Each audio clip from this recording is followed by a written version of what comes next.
Yeah, so today we will take up verse 2. So verse 2, so as I mentioned in the first session that we had, that those 9 stages of bhakti, the first 3 verses help us with Shraddha, developing that faith. So first thing, developing, that, okay, you get that basic understanding that, oh, the senses are my enemy. They are the ones that have been fooling me forever. So you get that idea from the first verse. The second one tells us 6 things we're not supposed to do. And the third one will tell us 6 things we're supposed to do that will help us in progressing in our bhakti. Okay? So that's the way this first 3 verses are. So the second verse tells us of 6 things, well, that we should not do that causes vinashyati. Vinashyati means destroyed. Right? So vinashyati means destroyed. So which destroys our bhakti. We should not do those 6 things. So we'll talk about those 6 things. Right? And what are those 6 things? Let's look at them. So we'll read the purport here, purport translation. Sorry. One's devotional surface is spoiled when he becomes too entangled in the following 6 activities: eating more than necessary or collecting more funds than required, over endeavoring for mundane things that are very difficult to obtain, talking unnecessarily about mundane subject matters, practicing the scriptural rules and regulations only for the sake of following them and not for the sake of spiritual advancement, or rejecting the rules and regulations of the scriptures and working independently or whimsically, associating with worldly minded persons who are not interested in Krishna consciousness, and being greedy for mundane achievement. So these are the 6 things. Atyahara prayasascha, prajalpo niyamagraha, jansangha cha lolyam cha. Those are the 6 things that we talked about. Okay. So now the way Prabhupada brings this purport, if you have read the purport, Prabhupada starts by telling us what our position is. And that's very important for me to understand what my position is in this creation, so that I can understand that, okay, I stand here, Krishna is here. How do I reach Krishna? These 6 things will help me connect better with Krishna. But then before that, knowing where I stand and how do you say it, a shaky ground am I standing on, will help me take these 6 things very seriously. So Prabhupada begins with this things. So let me show you the slides. Where are my slides? Okay. So let's see now. So Prabhupada is telling us what our constitutional position is. So the word constitutional, and Prabhupada uses this word quite often, constitutional position means something, if I take that away from you, your entity is lost, your identity is lost. So can somebody think of one thing, if it's taken away from you, your identity will be lost completely? Any guesses, any thoughts? Citizenship. Citizenship, okay. What else? Body. Anybody? Yeah, body, okay. Yeah, makes sense. What else?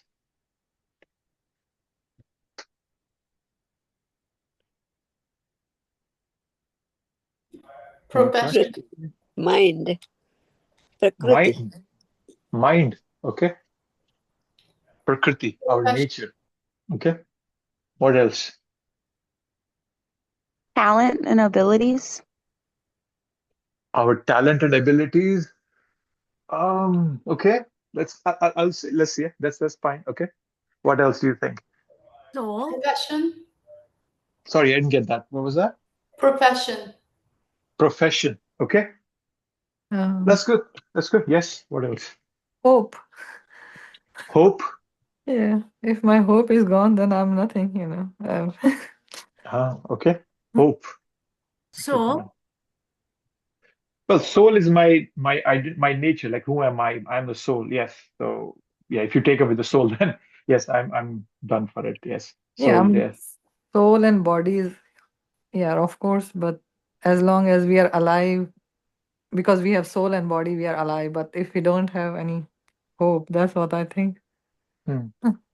Okay. Well, those are all good things.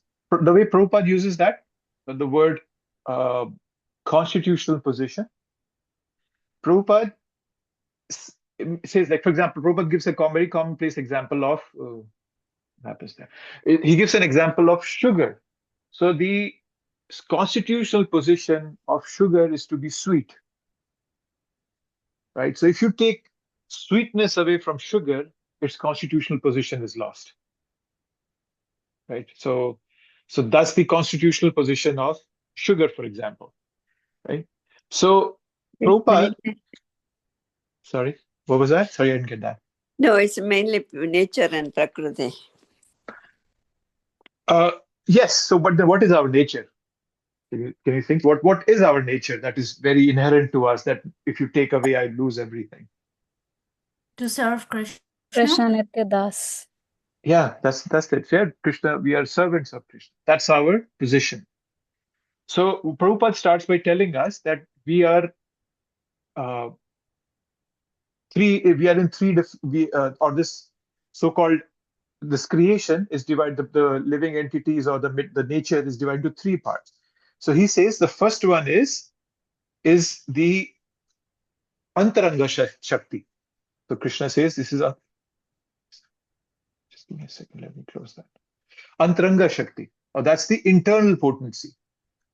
So when antaranga shakti means it's pure, it's Sachidanand. Okay, so pure, eternal, full of bliss and knowledge. Right? There is no confusion, there is no illusion for that antaranga shakti, people or the living entities who are in that antaranga shakti. Right? So all of Krishna's friends, they are his antaranga shakti, they are his internal energy. They never come under illusion. They never for a minute think, oh no, looks like Krishna is not Bhagavan, there is somebody else who's Bhagavan. Let me go try figure it out. So they are the internal energy. They're always situated at a platform where they are never in doubt. They're full of it. They're full of knowledge and bliss, and they're pure, 100% pure. So all the living entities in Golok Vrindavan, they are Krishna's eternal associates. They take part in his divine pastimes. Okay, so that is the Antaranga Shakti. Okay, now the second thing is which is being told is Bahiranga Shakti, which is the external potency. We will read in Bhagavad Gita, Krishna explains that there are material energy, so there is gross and subtle, right? So it's Bhumi, Rapo, Nalo, Vayu, Kham, Mano, Buddhi, Revacha, Ahankara, Itiyamte, Bhin Prakar, Ashtada. So the external energy is divided into these 7 things. There's earth, water, air, fire, ether, mind, intelligence, and false ego. So gross body, we all can see. My body is gross body. It's made of earth, water, air, fire, and ether. Right? Obviously, it's not like literally fire, but you have fire in your stomach. That's why you're able to digest food. So look at it from that perspective. So that's our gross body. Similarly, we have a subtle body, which is the mind, intelligence, and our false ego. Okay. So that's all these 7 or 8 elements. They constitute the external potency of Krishna, right? And they are temporary. They are dull, jada, right? And they are it's this material energy. It's this world, right? The physical world we are living in. That's what the external energy is, right? So that's the Bahiranga Shakti. But then other than that, there is another Shakti that is me. As a living entity, I am Tathashta Shakti. Tathashta means marginal. So the word tata means it's a seashore, right? So if you go to a seashore, if you go to a beach, you'll notice that the sand on the beach, sometimes it's underwater, sometimes it's not underwater. So similarly, we as living entities, we can sometimes be, we can by choice either take part in Krishna's, divine pastimes, be on the pure Sachidanand level, or we can also go towards being like on the external potency. We can start interacting with the external potency and start identifying with the external potency. That is why we are called Tatastha. We are marginal. We're on the border. We can move either way.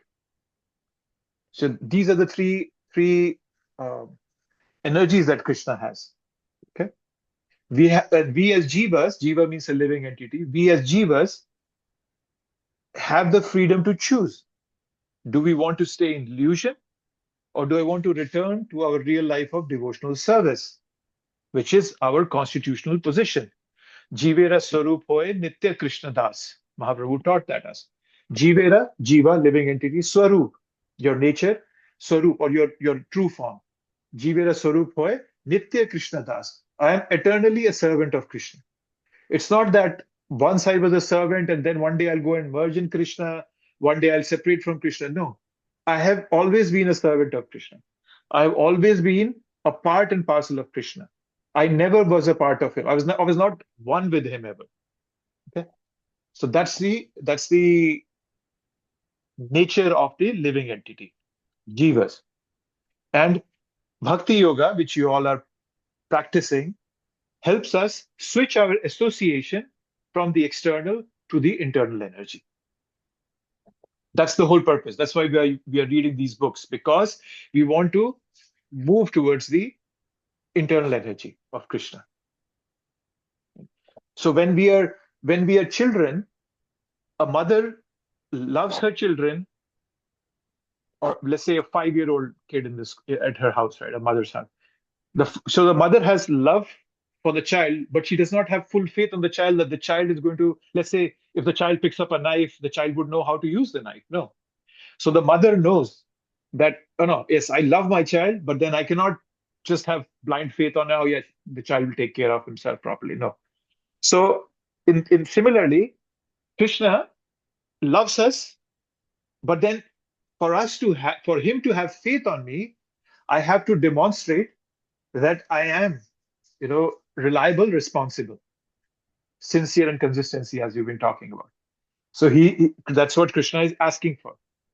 So he loves us, undoubtedly, but he doesn't have full faith because he has seen that we have misused our free will. So that's the problem that we all are going through. We are misusing our free will again and again, life after life, life after life. When the child is in the mother's womb, there are prayers of the unborn baby in Srimad Bhagavatam. The child is praying to Krishna. Krishna, I made a fool of myself again. I'm back in this material world. This time, I won't get engaged in anything. This time, I'm just going to pray to you.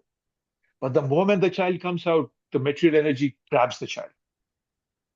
The parents will come and tell the child, hey, your name is Michael. Your name is something or whatever.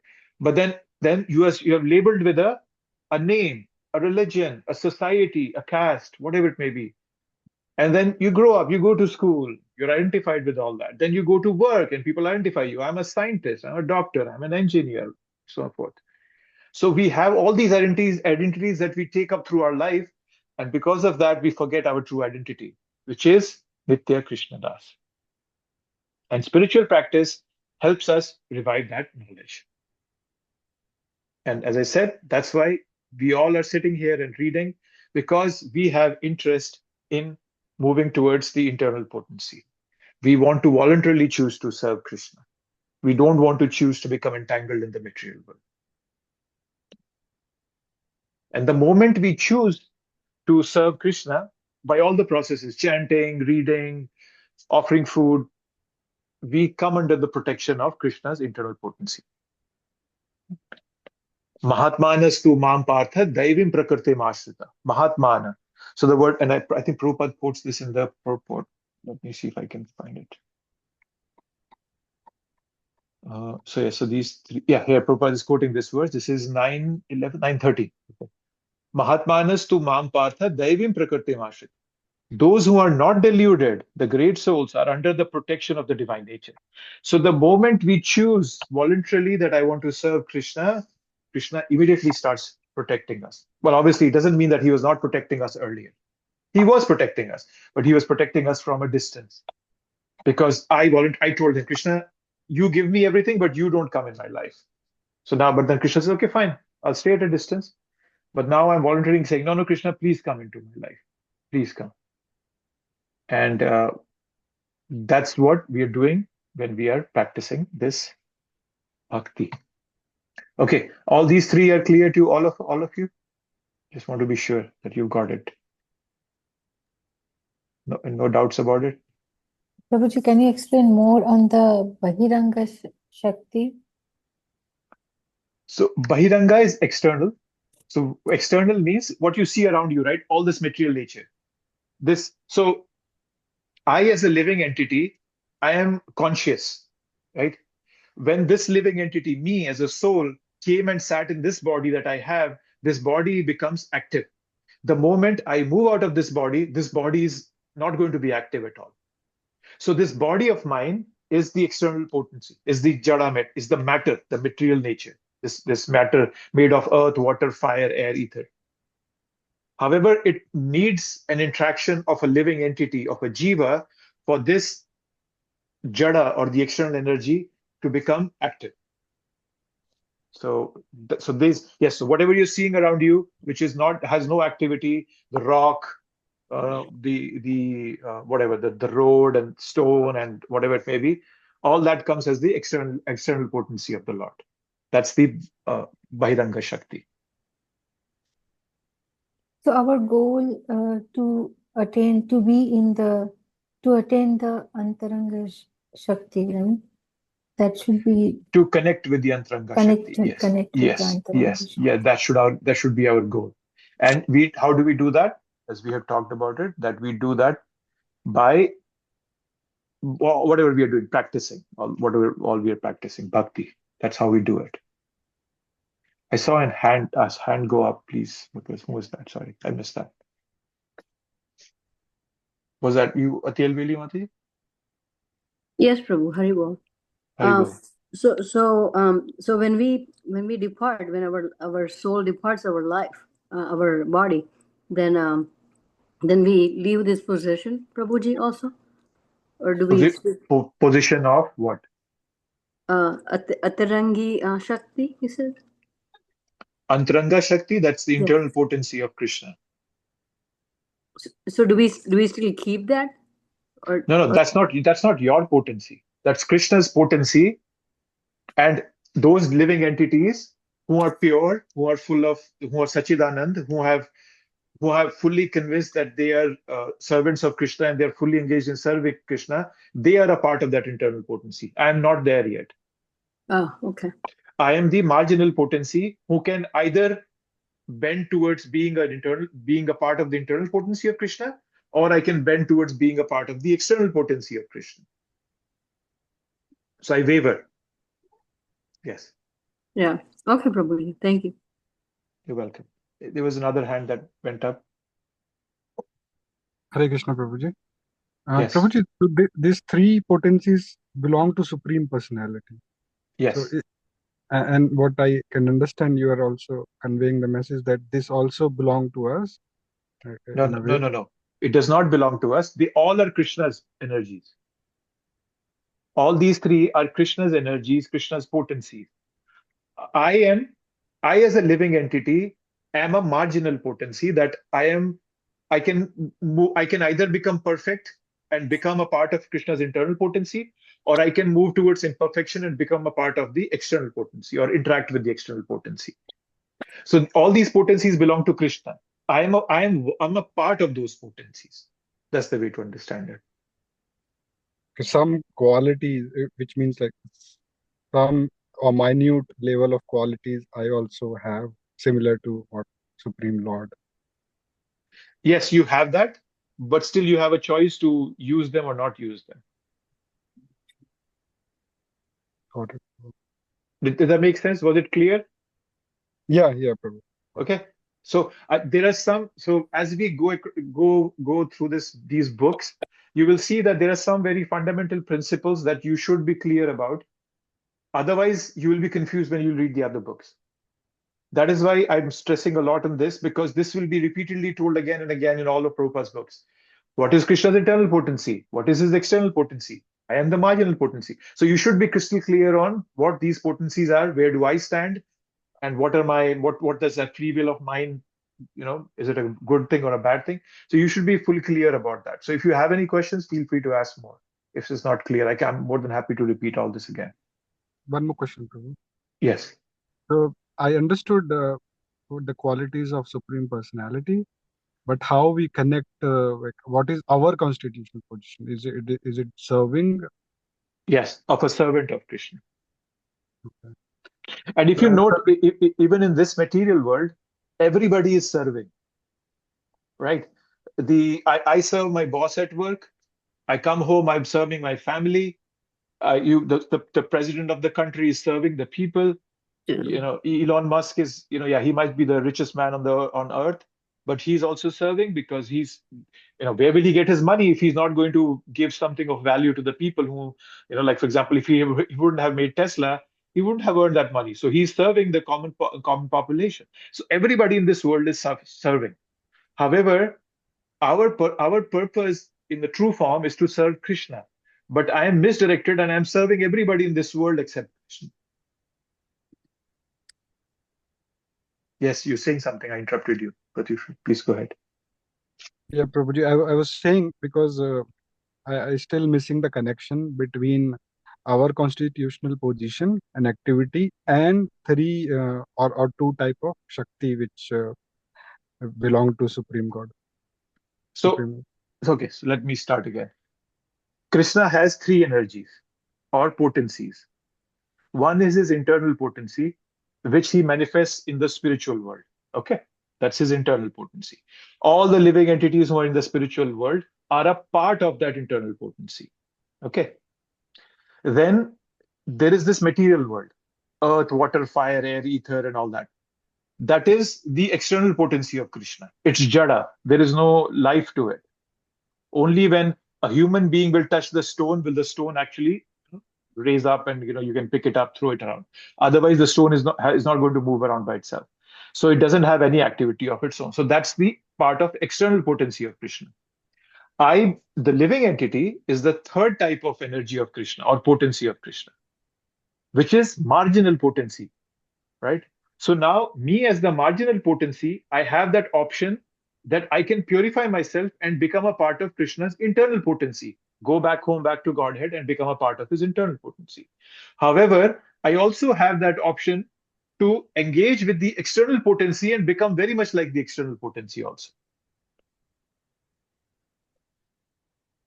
Did that help, Prabhu, or did I confuse you further? No, I got it, Prabhu. You got it? Okay. So, Prabhuji, I have. So, Bahiranga Shakti is more around the, meaning the non-living, like.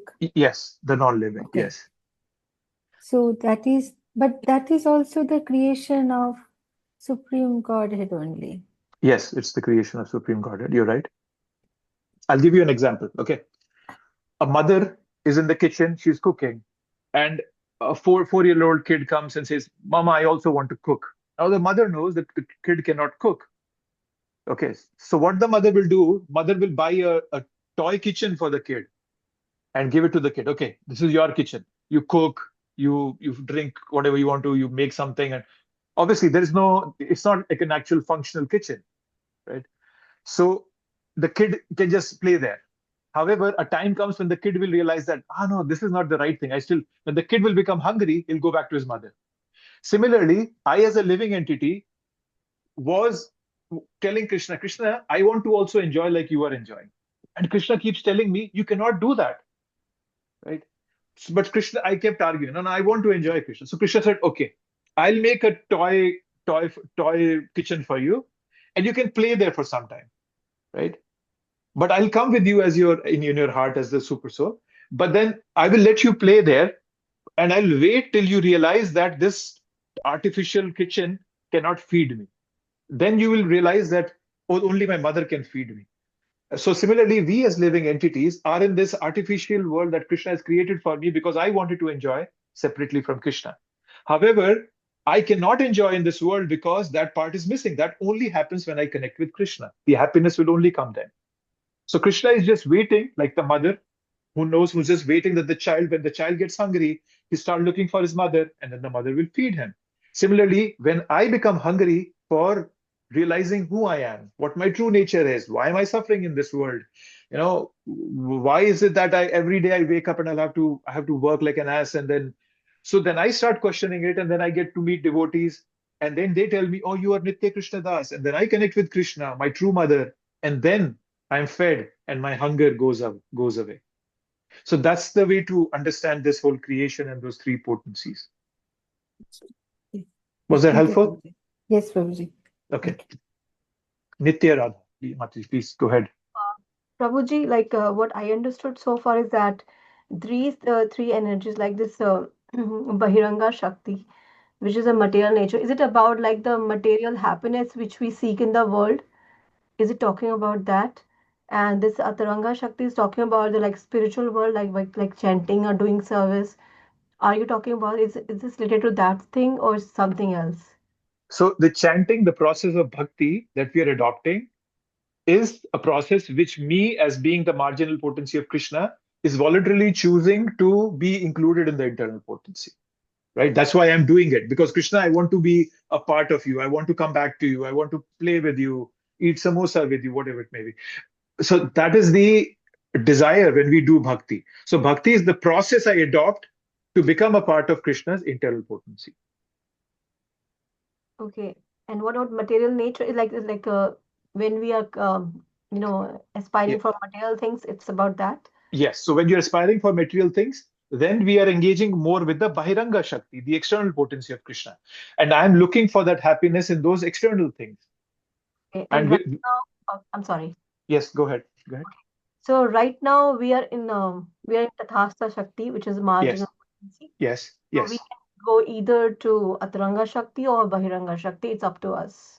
Yes. So you can, so like for example, some people are so ignorant and dull, you might have seen them that they have become too much involved with the external potency, which has made their senses extremely dull. They are behaving like animalistic. They're going lower and lower. As a living entity, I have got this opportunity to become a human being. I can think, I have a conscious choice. But if I voluntarily choose to live like an animal, Krishna cannot do anything with that. That indicates I'm interacting more and more with the external potency. But in my true nature, my search for happiness can only be fulfilled when I consciously do bhakti and try to move towards the internal potency. Got it, Prabhuji. Thank you so much, Prabhuji. You're welcome.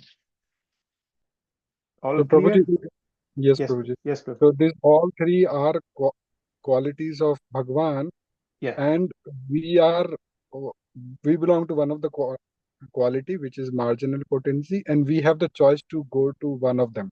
Yes, right? that's The other correct. That's correct, Prabhu. Just a slight correction. It's not a quality of Krishna, it's an energy of Krishna. two. Qualities are so many Krishna, that he's beautiful, he plays the flute very nicely. Those are his qualities, right? If you read the Srimad Bhagavatam, when Brahma sees him, Naumidyate bharavapushas tadidadambaraya gunjambatam saparipichalasan mukhaya, that he's just looking at Krishna's beauty there and his qualities. And when the Brahman's wife in the Srimad Bhagavatam, when they see him, they see that, oh, he's wearing these beautiful garland made of forest flowers, and he has his hand on his friend's shoulder. So those are the kind of the qualities which demonstrate his beauty. So quality and energy are slightly different words. I just want to tell you that. Yeah. Okay. Thank Hare Krishna, Prabhuji. Yes, Hare Krishna. So, choice, as in can we get all, more than just one, like Prabhuji said, because of our free will, like we can attain like more than one, right? Not just, marginal potency, right? No. I am marginal potency. I can choose to be whichever side I want to. Either the material world, which is the external potency, or the spiritual world, which is the internal potency. That's a choice I have. So, I mean, we're here on earth. I mean, the only choice we have is marginal potency, right? No, you can connect with Krishna by doing bhakti. Why not? That's what you're trying to do, right? When you chant, you're trying to Right. connect with Krishna, right? Yeah. So I'm Krishna is, thinking more of being grounded here, as, I mean, spiritual is, like, I guess, Indra Dev, Pavan Dev, Hanuman, they're more elevated. And I guess I'm thinking more like that, yes. So you can say that the opportunities are less for us. Yes, I agree with you. But there are opportunities. Yes, if you go to the Swargaloka, the heavenly planets, Yes, their devotees are more focused on Krishna, probably, or more might or might not be. That's also not a perfect thing. Uh, so here in this material world is dukhalyam ashashvatam. It's a place of misery and it's temporary. So yes, the opportunities are less. There is more misery here, but then that can also be a boon in disguise because then when I realize that this world is a place of misery, I can redirect my all my energy and focus towards Krishna and the eternal potency. So it's a boon in disguise. It can also look like a misery place of misery. But yes, we have that opportunity still with us. Krishna never takes away that opportunity from anybody. Okay, thank you, Prabhuji. Okay, you're welcome. Okay, well, that was a good discussion. Only one, probably one quick question. Yes, bro. Probably, so that's a very great analogy, like a child trying to go away with to a different, playing by himself, and then Krishna lets him play, right? So Hmm. that's a great one. I just have this doubt most of the time, actually, that that's great, actually, that I wanted to enjoy. That's why I'm here now. I'm suffering because of that, right? Hmm. But and it's now up to me, my own work karma, how I go back. But it just seems to me like this is a very, very dangerous game that kids have been put into, because a normal parent probably would not put their kid into such a game, right? Which is so hard to get out of, right? Hmm. So this way I get sometimes hard time understanding the analogy, right, between a game.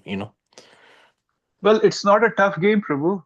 If you see for a minute that what does so Krishna, if you see, look at Arjun's position in the Bhagavad Gita, 2.7, seventh verse of the second chapter, Karpanya dosho pahata subhava. So Arjun is saying, I just can't understand anything, Krishna. I'm surrendering to you. Okay, that's one point of surrender. You come to Mhm. the 10th chapter, 13th verse. He's Krishna, now he accepting Param Brahma, Param Dhama, Pariptram Param Bhuvan. He's saying, Krishna, I realize you now as the supreme personality of Godhead. You're perfect. Everything is perfect. I can see it. That's the second level of his realization, or you can say that uh, clarity. But then in the last verse, when Krishna speaks, 18.66, he says, Tadharman parityaja mam ekam sharanam braja, aham tvam sarva papebhyo mokshyasmi ma shucha. Krishna is saying, you forget everything, just leave everything and come to me, I'll take care of everything. Don't be afraid. Mhm. However, me as a living entity, I am afraid. I am fearful because I have voluntarily turned away from Krishna. And I start thinking that I am all by myself in this world. Initially it looks very magnanimous that, oh, I'm the lord here. But when I'm continuously defeated by this material world again and again. I've slapped around. I start becoming fearful. Oh, looks like I cannot control this world.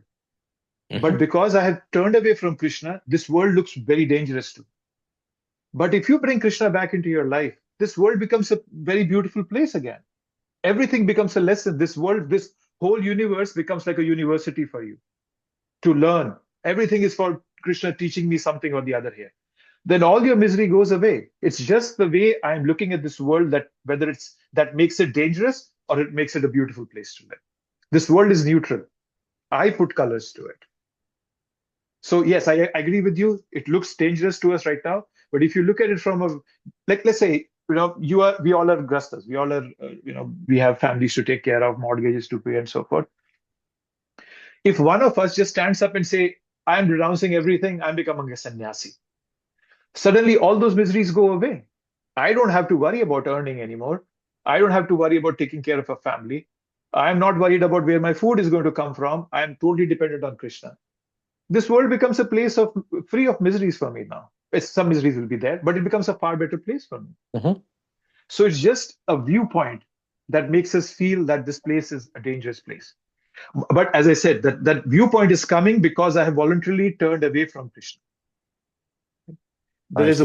There's a verse in the 11th canto which says, Bhayam duiti abhiniveshata sayad ishadapi tasyo viprayo smriti.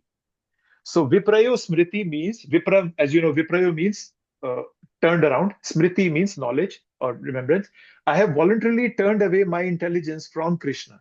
And that brings Bhayam. Bhayam means fear in my heart, which makes me, oh, this world place is of danger. Right? But the moment you start surrendering to Krishna, Krishna starts taking care of your life. He starts engaging in your life. He starts taking care of everything that you're going through. But that it's very, very hard to become dependent on Krishna. That's what we all are trying to do here. We are just trying very hard to become surrender to Krishna, that I become free of all this misery that I'm going through. which has all been created by my mind. Was that helpful, Prabhu? Yes, Roji, a lot actually. This viewpoint thing, I never thought about this, like the Yeah. viewpoint. So that's a very, very good one. Thank you so much. I can send you some more. There's a section in the Srimad Bhagavatam, 11th canto. There's a story of the Avanti Brahman. Avanti Brahman was a very rich guy, but he was a miser. He would never give away his money to anybody, neither for poor people nor for charity or anything. And then one day when he loses everything, his whole family goes away. He suddenly gets that realization that all the misery that I'm facing now, that all my family members have left me, my money is gone, I'm a beggar on the street, and people are, just kicking me around because of the way I treated them. He realizes that it's not because of anybody, it's only because of my mind. I can send you that verse. I'll send it to you separately. There's a beautiful verse where he clearly says, not the demigods, not the people, not my family, nobody is responsible except my mind for all the misery I'm going through. I'll send that to you, bro. Yeah. Thank you, Roji. Thank you. Okay, that was a good discussion. Hope it's clear to everybody. Now, when we go further, the verse Prabhupada quotes 913, Mahatmanas tu mam partha. Then Prabhupada gives a definition of the word Mahatma. Now, Mahatma, he's saying they are broad-minded. Prabhupada is telling us they're broad-minded. So, true broad-mindedness, it's not about helping others enjoy this material world better. Some people think that, oh, I need to serve the people, and by serving, everything becomes perfect. Yes, you can help people. I'm not saying no. However, true broad-mindedness, it comes when you help people escape from the forgotten relationship that they have with Krishna. Because as I was just mentioning, all the world is in fear because they have turned away from Krishna. They think that I am all in all, I have to figure everything out, I have to fix everything. But a devotee does not think that way. A devotee knows that, yes, things might not be under my control, but they are under somebody's control for sure. That is Krishna. So that's a true broad-minded person, a Mahatma. That's the word that is being used here. And Prabhupada in the purport talks about a few things which I wanted to highlight here. He says there are cripple-minded persons always engaged in satisfying their senses, sometimes expand their activities in order to do good for others through some ism like nationalism, humanitarianism, or altruism. They may reject personal sense gratification for the sense gratification of others, like the members of their family, community, or society, either national or international. Actually, all this is extended sense gratification, from personal to communal to social. This may all be very good from the material point of view, but such activities have no spiritual value. So, a very important point Prabhupada is bringing out here. So somebody can ask you this question: oh, isn't helping others good enough? Not good enough? Why do I have to do bhakti? Yes, it's good. Yes, when you are helping somebody in the spirit of selflessness, that's fine. Krishna, it makes Krishna happy. He's Bhavagrai Janardhan, right? But if you really want to help someone, you have to have knowledge, right? When the passion to serve somebody is accompanied by the compass of knowledge, then it becomes what? Compass plus passion becomes compassion. Passion to serve, yes, very good. But you have to have the knowledge whom to serve.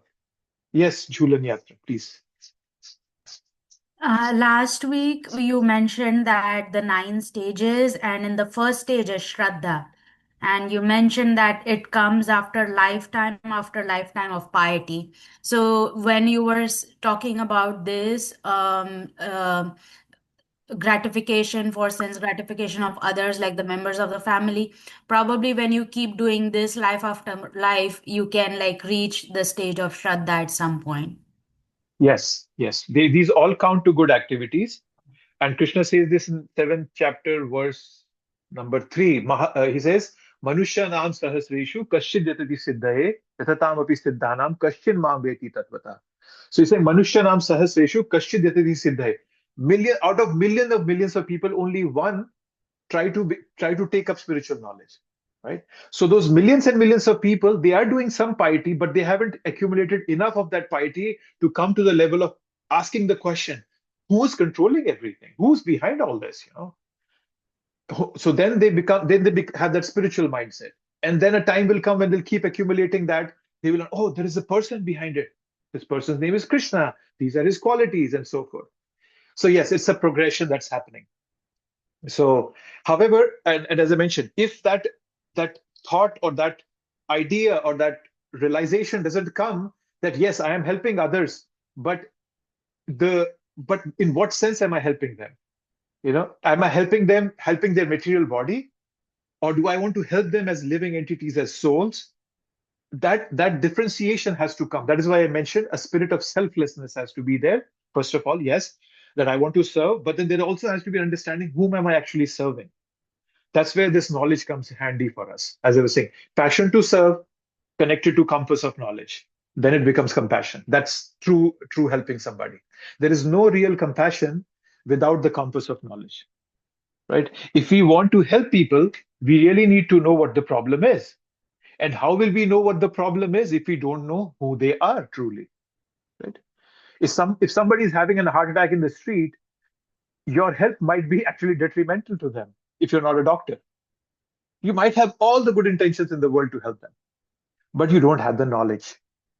Sometimes people say, oh, see, I have had this many times. People have come and told me, oh, you just keep distributing books. What's there? Do something practical. Oh, we do practical work.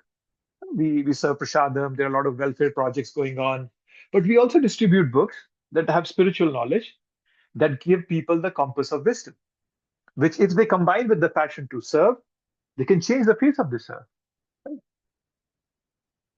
So Prabhupada said, we are not doing welfare work. We are not just doing welfare work. We are doing the greatest spiritual welfare work by getting to the root of the problem. Right? So yes, that's the way to look at it. I'll give you an example. I read this many years ago in IIT, as you all might know. Unfortunately, IIT is the top institute in India, top engineering institute in India. A lot of students commit suicide there because they're not able to cope up with the pressure there. And as you would think, what is the easiest way to commit suicide? You hang yourself on the fan, the ceiling fan. In India, people have ceiling fans. In US, you don't see much of that. So what did the IIT management do? They removed all the ceiling fans, right? Just imagine, they don't want to go to the root of the problem. Why are the students committing suicide? No, they're just solving the symptoms. And that's what we do when we are just helping people on a material platform.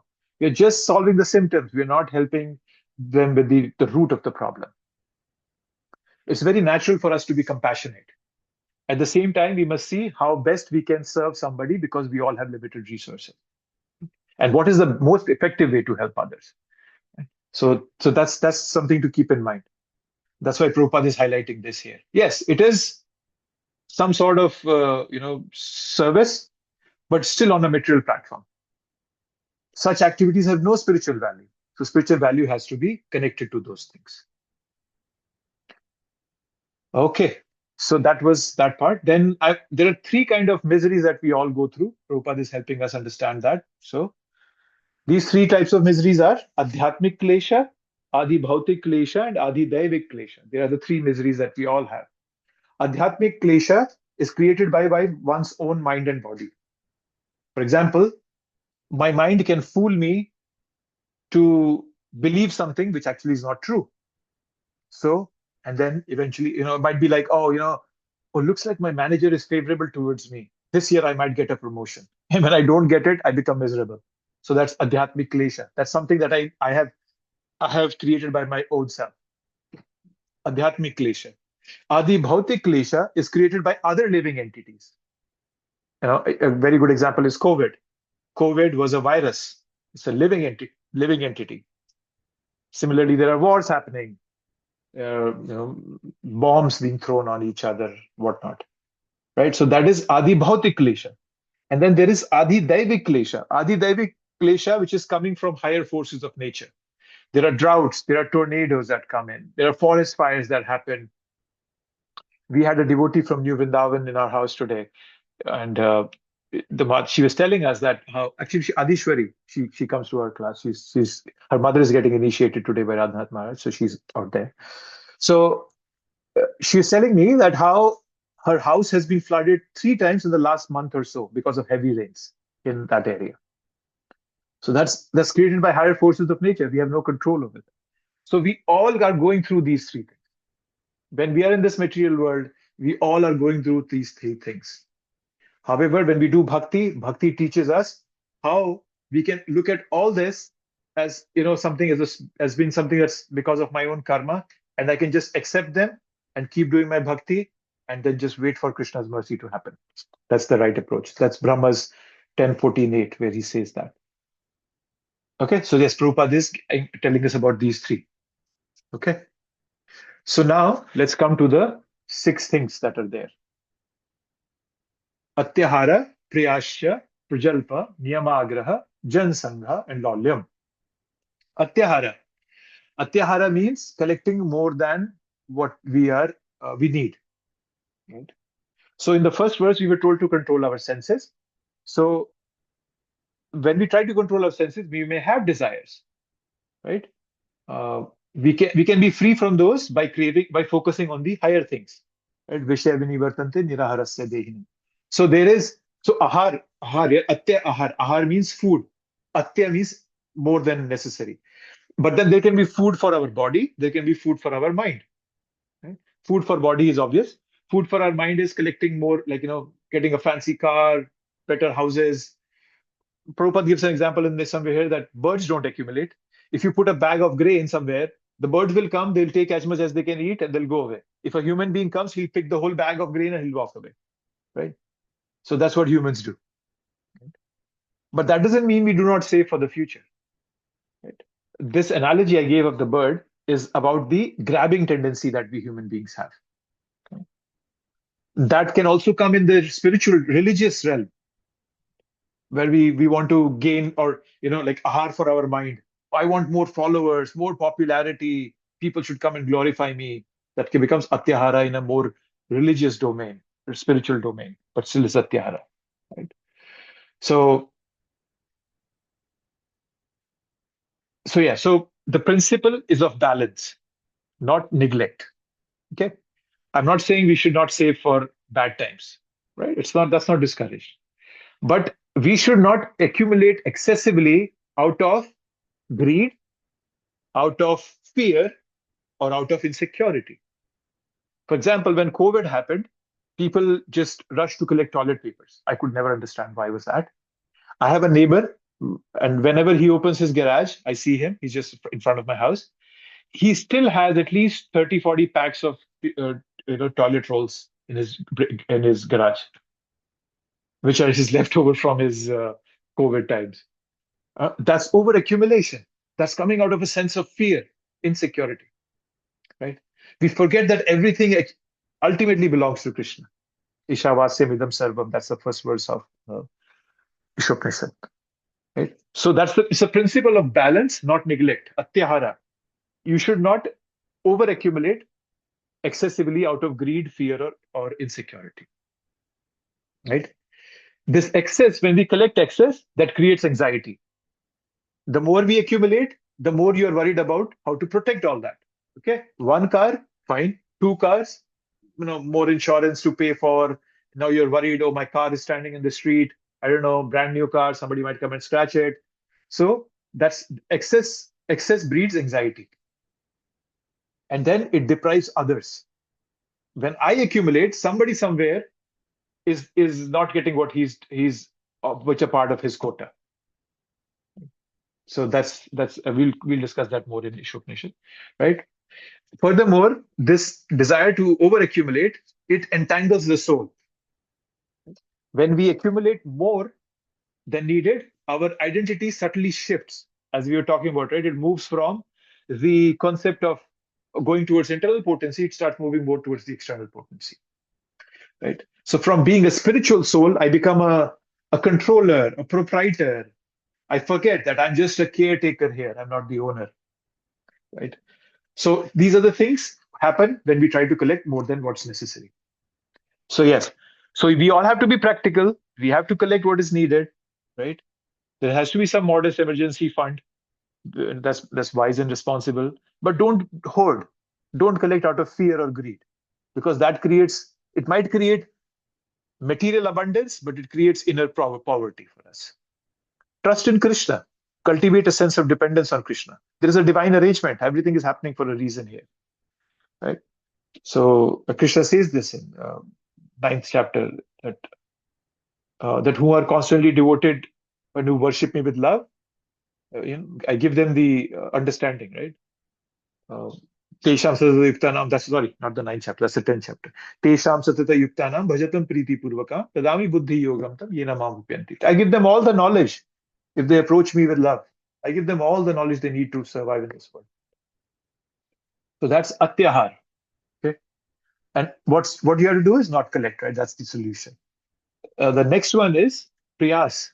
So you prayas, you'll see that prayas means when our greed to possess something is disproportionate, we have to over endeavor to get that thing. So when we are doing atyahara, trying to collect more than necessary, we also have to put more effort in there. And what does that effort do? It distracts us from spiritual life.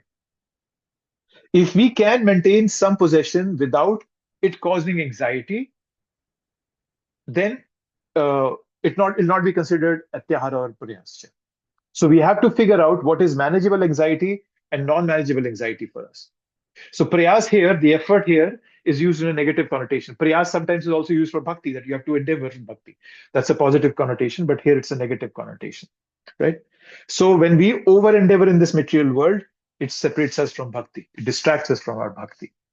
Endeavoring is not wrong, right? When you endeavor, it helps us take a decision, right? When you put some effort somewhere, after some time you'll start thinking, do I have to put in more effort? Is it of any value to me? So it helps you take a decision. That's fine. Right? So, but then over endeavoring is not good. Right? And then somebody can ask you, how do we know whether we are over endeavoring? We know we are over endeavoring. There are 3 indicators actually. There's a physical, emotional, and spiritual indicator that will tell us where to limit ourselves. On a physical level,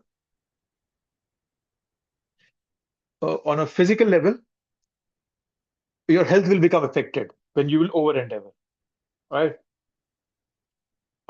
If you have a very sedentary lifestyle, if you're working 14, 16 hours a day, and you're just sitting, that's over endeavor.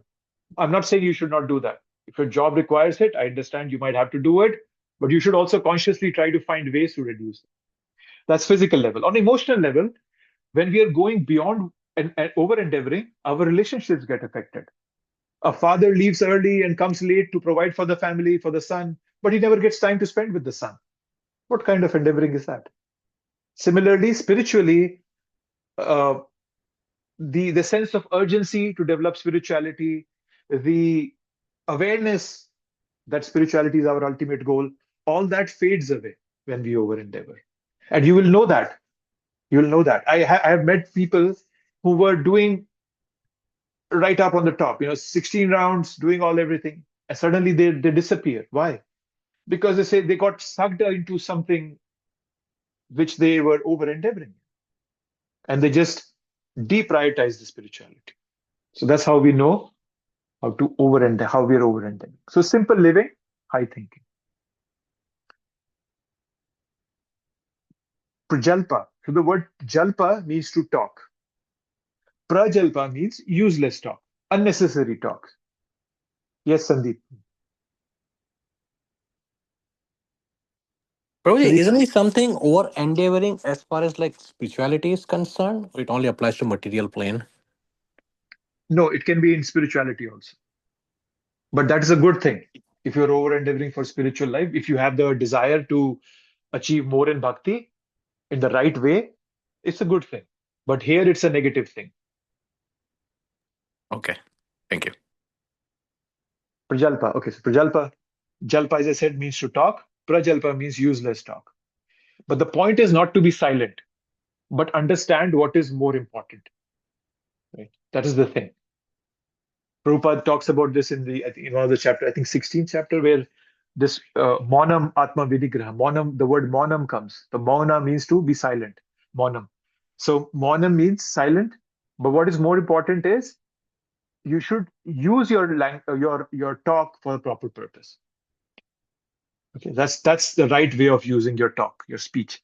When we read the first verse, there was Vakyo Vegam, there was speech there, right? Which sounds similar to Prajalpa. Right? And then Prabhupada also gives a similar example of a frog in the purport, if you have read the purport. But the frame of reference is different here. right? Here the focus is on bodily urges. Urges can harm on a spiritual path. Focus is on bodily urges in the first one. Here is more on a devotional perspective, that how these urges can also devastate your devotional life. In the first one, it was more focused on the bodily urge to speak. There's a slight difference here. Krishna talks about speech in the 17th chapter, Anudvega Karam Vakyam Satya Priya Hitam Saya, that you have to be truthful in your speech, you should not blaspheme anybody. So Krishna talks of that in the 17th chapter also.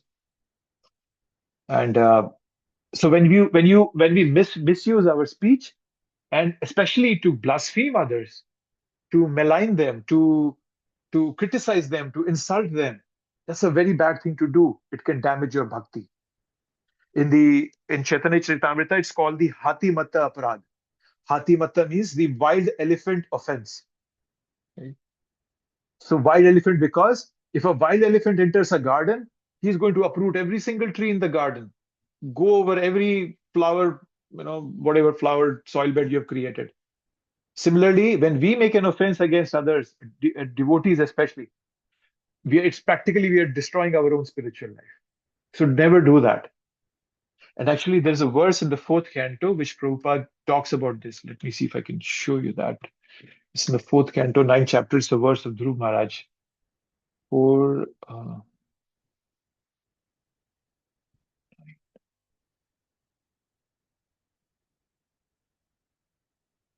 It's okay. Let me share my screen.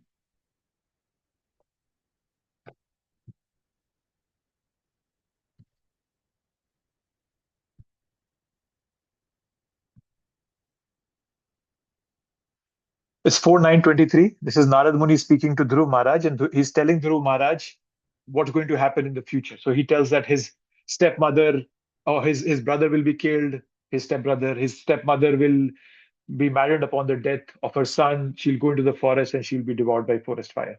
More important thing here, I'll tell you what I'm talking about.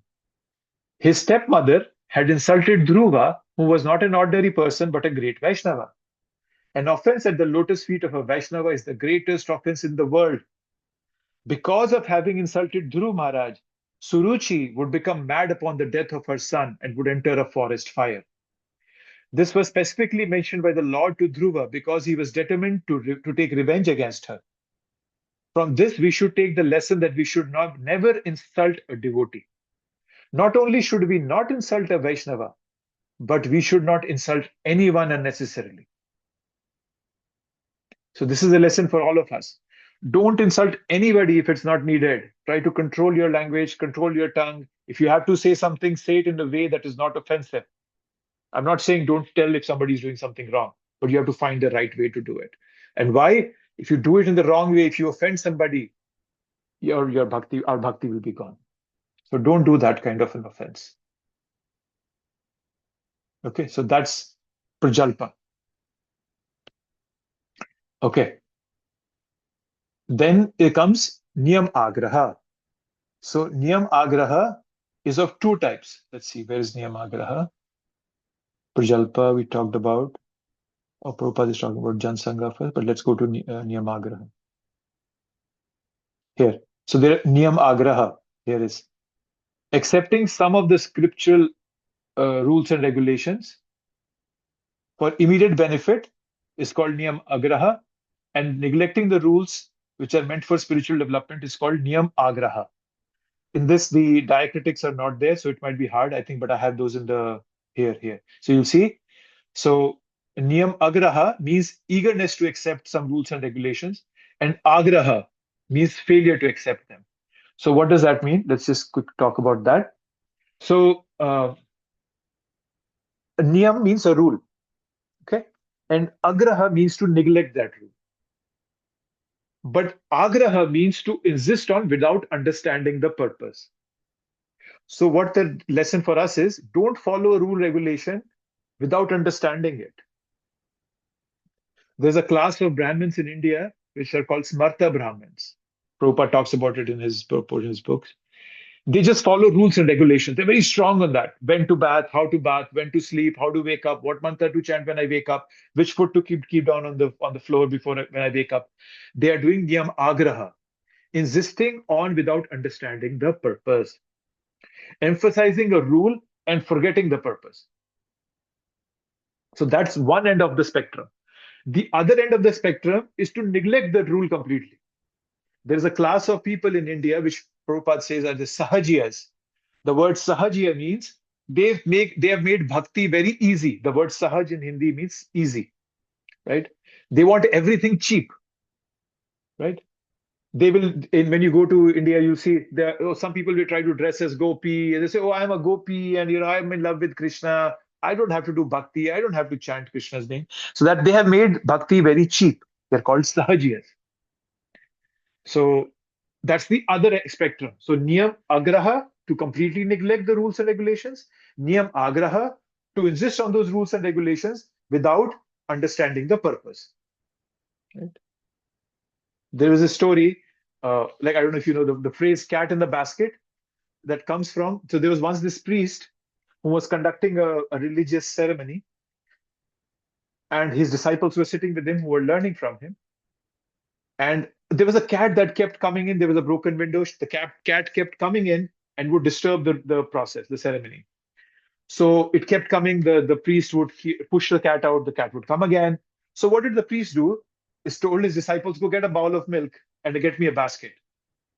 So he fed the milk to the cat, and he petted the cat. The cat fell to sleep, and he put her in the basket, and then he did his ceremony.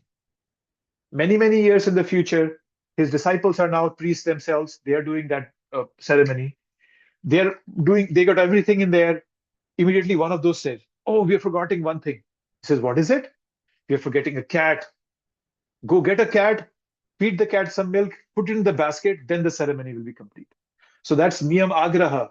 They were just insisting on something what their guru did without understanding the purpose of it. So don't do that.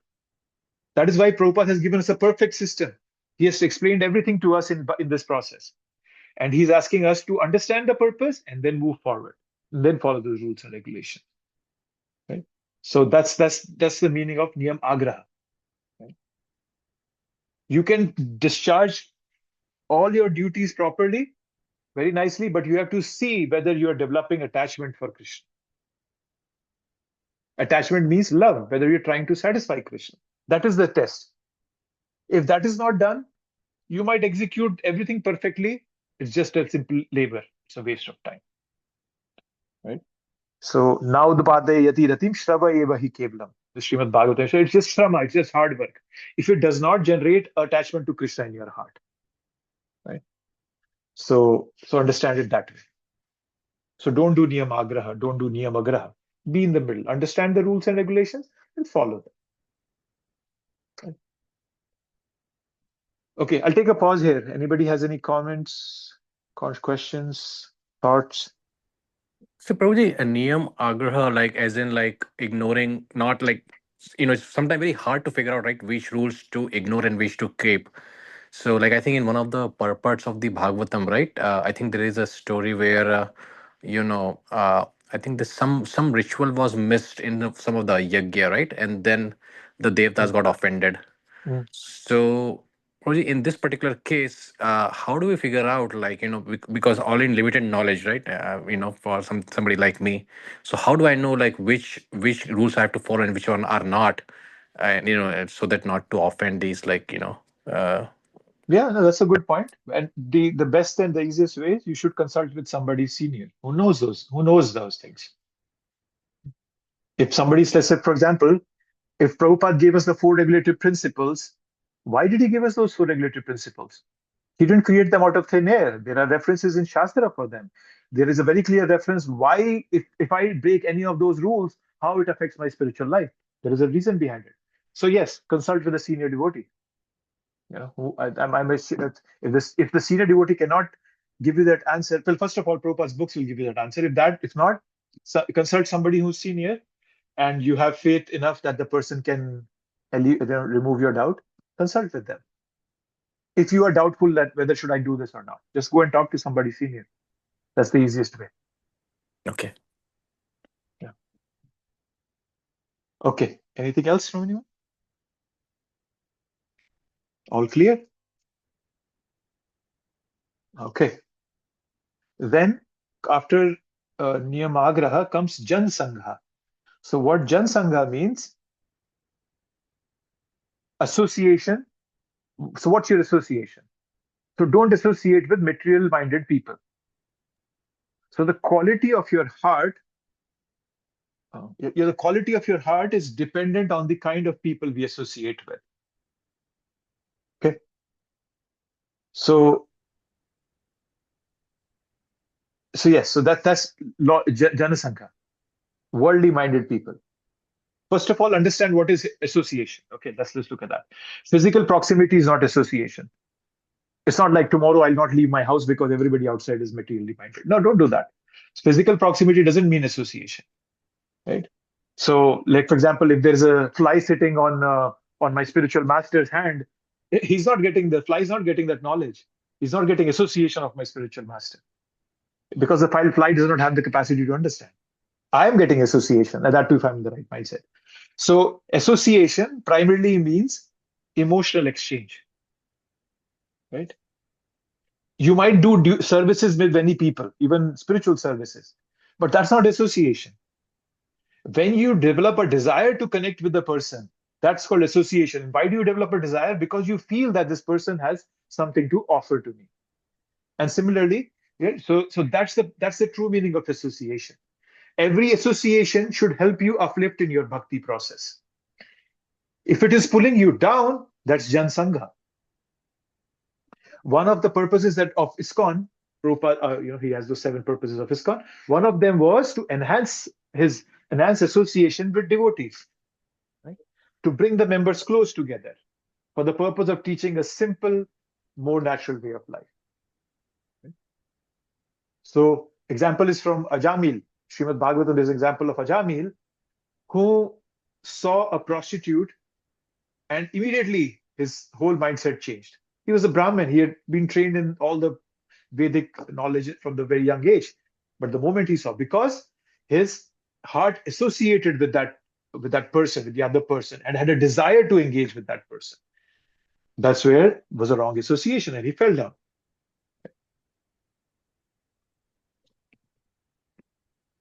So, so don't associate with people. Sometimes you might find people who might try to intellectually pull you down.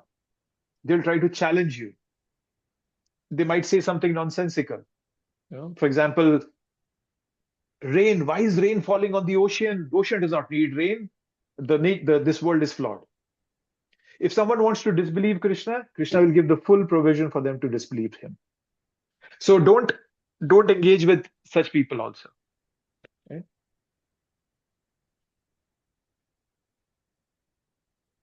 So when you use your intelligence, your faith comes. So use your intelligence, associate with the right kind of people, and that will help you develop your Shraddha, your faith. When you engage with the wrong kind of people, that faith gets destroyed. In Ramayana, Kekai associated with Mantra, and her faith in Lord Ram was destroyed. And then she tells him to go and live in the forest and so forth. Right? Our faith can be destroyed in a similar way when we associate with wrong kind of people. They'll come and tell you so many things. They might tell you, "Oh, we don't need to, do charity. ISKCON is all about money." Yeah. No. Charity is a rule that is given by Krishna in Bhagavad Gita. It's a part of the Vedic rituals, helps us purify our heart. That's why we give charity. So, but then people who don't know, they can come and, just fool us. That's why knowledge is very important, right? You might have the right intention, but if you don't have the right knowledge, you will still make mistakes.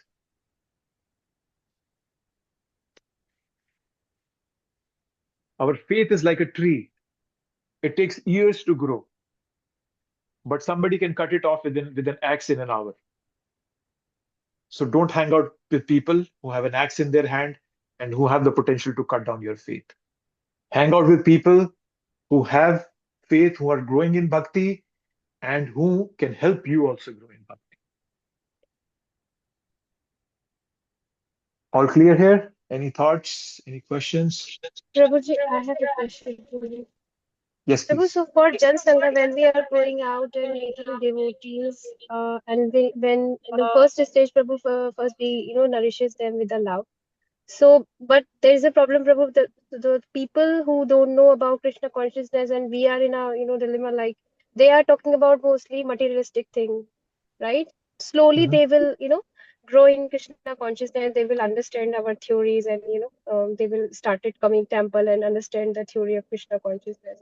So, Mhm. Prabhuji, is that okay to talk about when they are talking about other things also? Is it okay for a devotee who is Krishna conscious and we should not actually talk about unnecessary things, outside the Krishna consciousness. So, is that okay, Prabhuji, sometime just to Yes. feel So them comfortable? yeah. So what the situation that you're explaining, you are giving them your association, but you are not taking their association. Right. There's a difference there. It's a mindset difference. When I'm saying when I'm associating with the wrong person, and that wrong person has the capacity to influence me, that means I'm taking that person's association. When we meet a new person, those new people might not be aware of what bhakti is. They might think that, oh, everybody has to talk about material things. We have to blast Trump every time we talk to another person. We can engage with them in a very intelligent way, but we should not necessarily, you know, push them more on that path of material discussions and material. Yes, we can talk to them with the thought that, okay, if I don't talk about this person might just walk away, and he might say, all these guys only talk about bhakti the whole time. So it's Right. okay. It's okay to talk to them about those things, but keeping in mind the bigger purpose. Your purpose is to give them bhakti, give them your love, give them your association. And if that requires for me to, sometimes talk about those things, that's okay. That's fine. So, Right? Prabhuji, Sometimes, we have to actually intelligently we have to act with them, right? yes, you have to intelligently engage with them. Not take their association, give them your association. If there is something that's needed, yeah, you can fine talk about few things here and there, and that's Okay. okay. There's no problem in that. But keep in mind that it should not go so deep. The discussion shouldn't go so deep that it pulls you away from your bhakti. Right. Your bhakti is the most important thing for you. Nobody else can do that for Right. you. But yes, you Yes. can also desire to give it to others with that proper intelligence, with that proper boundary understanding. Okay, some people might be too intellectual, and you can say, okay, I cannot associate with this person. My intelligence is not at that level. But there might be some people whom you can interact with. So you have to judge who's appropriate to be given your association, and who's not. So you can judge that. Yes. Got it. Thank Yeah. you. You're welcome. Yes. So that's the Jana Sangha, associating with the wrong people. Don't associate. Somebody like Prabhupada can come in the middle of material world, the hub of material world, which is he came to the Bowery where everybody was drunk, taking drugs, having illicit relationships. Prabhupada could change them. Prabhupada's a pure devotee.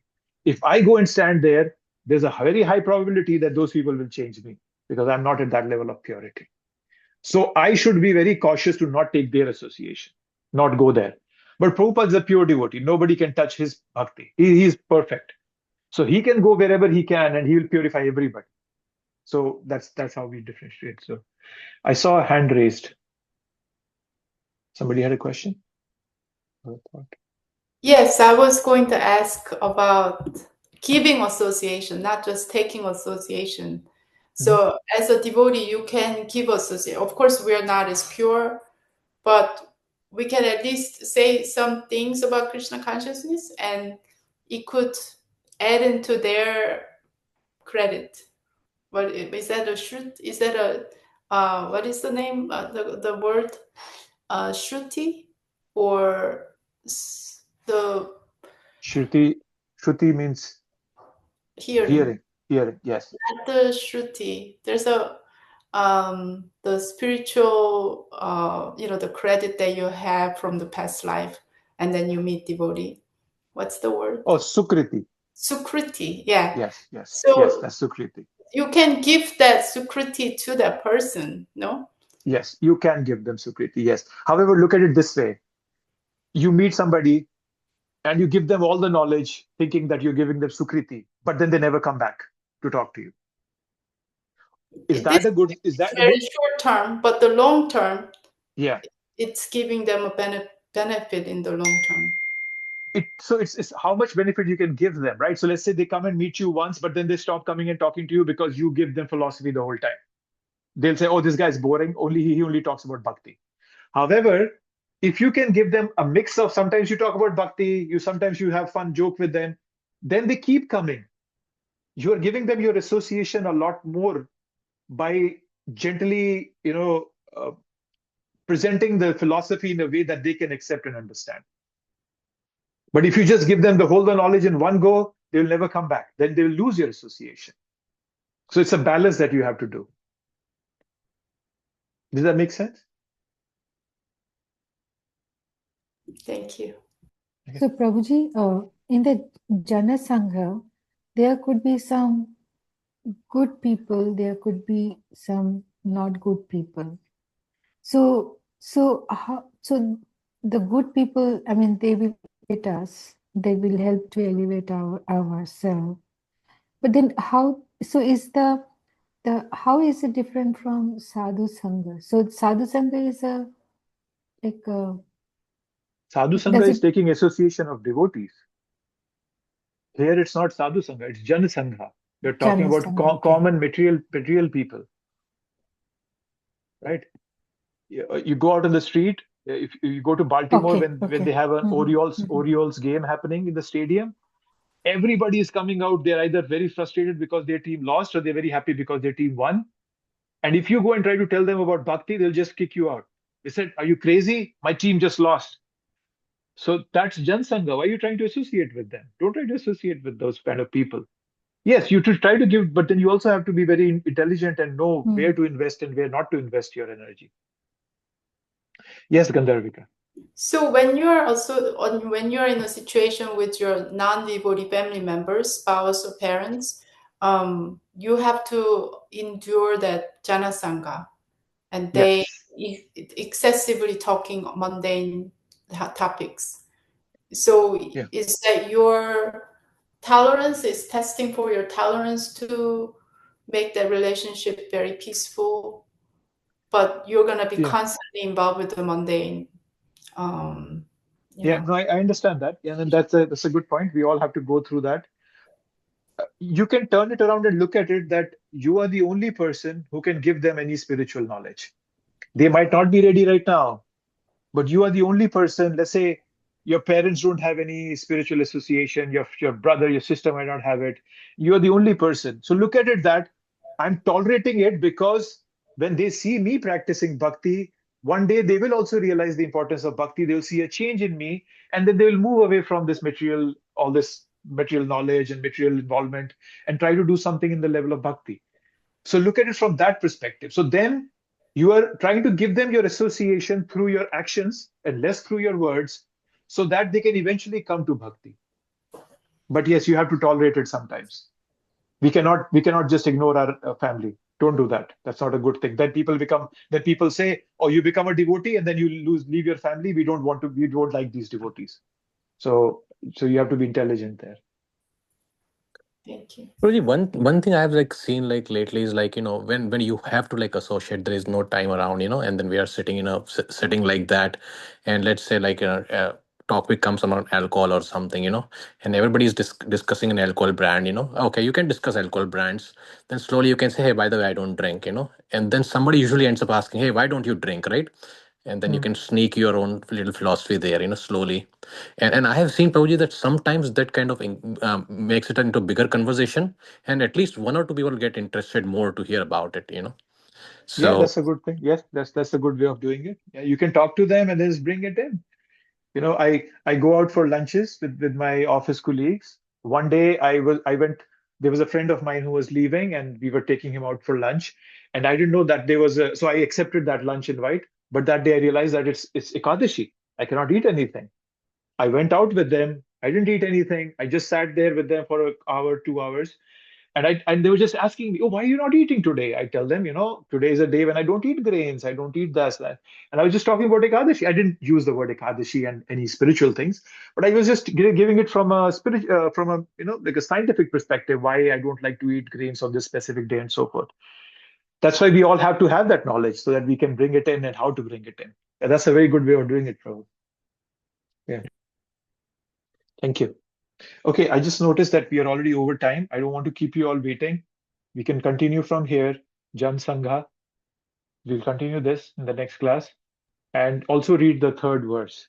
We can continue doing that. Okay, and one thing, if you have any questions which I was not able to answer here, please feel free to ping me. Just send me a message. Send me your question. I might just call you right away. I might call you later on. I might just text my answer to you. But I'm really very happy when we ask questions and when we try to just elevate ourselves. I get elevated when you ask questions. I get to think more. So never think that it looks a burden when you ask questions. Please ask as much as you can. So yes, just one thought there. Okay, thank you very much, everyone. Prabhuji, can you please add me to the group? Oh, you're not in the group? Okay, I'll do that. Thank you.